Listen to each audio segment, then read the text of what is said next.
नमस्कार, मैं सुचेता, वास्तु और ज्योतिष रिसर्चर।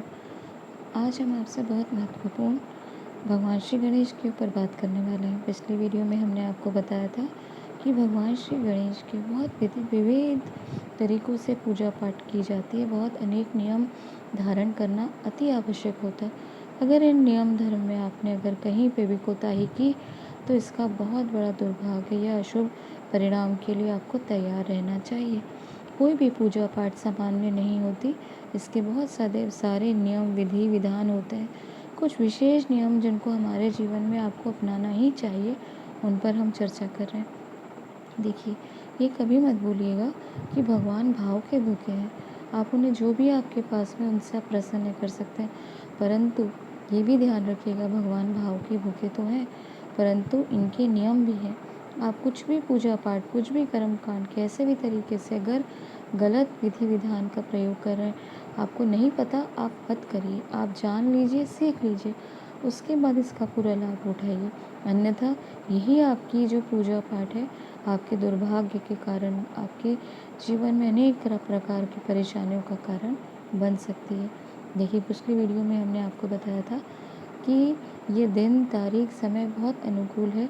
देखिएगा, अभी आपने आसपास बहुत सारे लोग कुछ नया क्रिएटिव करेंगे, क्योंकि जो ये गणेश पक्ष में जो गणेश चतुर्थी की शुरुआत हो रही है, बहुत क्रिएटिव जो है ये समय आपको दिखा रहा है कि जो भगवान की साधना करेंगे उनके जीवन में ज़रूर कोई ना कोई क्रिएटिव आइडियाज़, कुछ ना कुछ वो डिज़ाइनिंग के फील्ड में, क्रिएटिविटी की फील्ड में कुछ नया इनोवेट करने वाले हैं।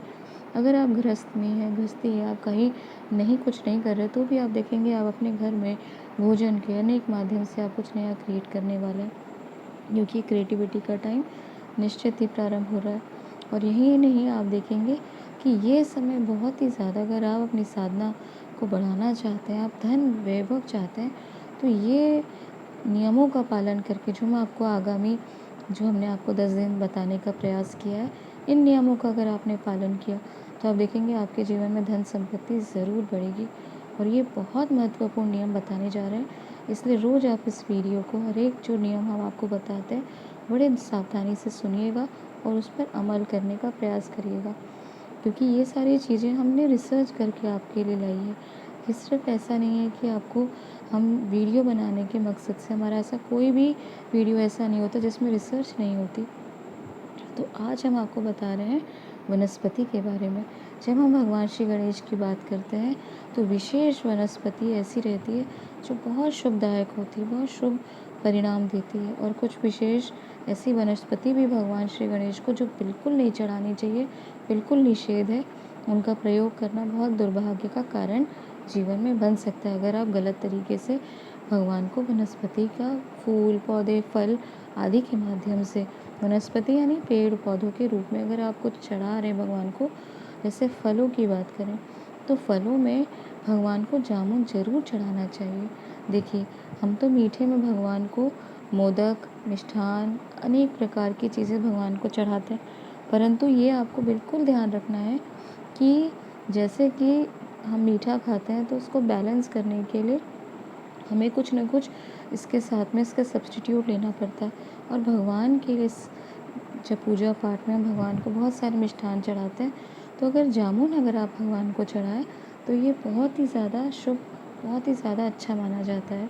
ये भगवान को आप जितना भी मीठा चढ़ाएं वो उसको कंट्रोल करता है। वैसे भी आप जानते हैं कि डायबिटीज़ कंट्रोल करने के लिए हम जामुन के बीजों का, जामुन के फलों का प्रयोग करना बहुत उचित मानते हैं। यही कंसेप्ट भगवान के जो है भोग में भी इसको आप ध्यान करके चढ़ाएं तो बहुत शुभ माना जाता है। इसमें मंत्र भी है। और हम देखें कि अगर आप और वनस्पति की बात करें तो भगवान को दूर्वा अवश्य चढ़ाई जाती है।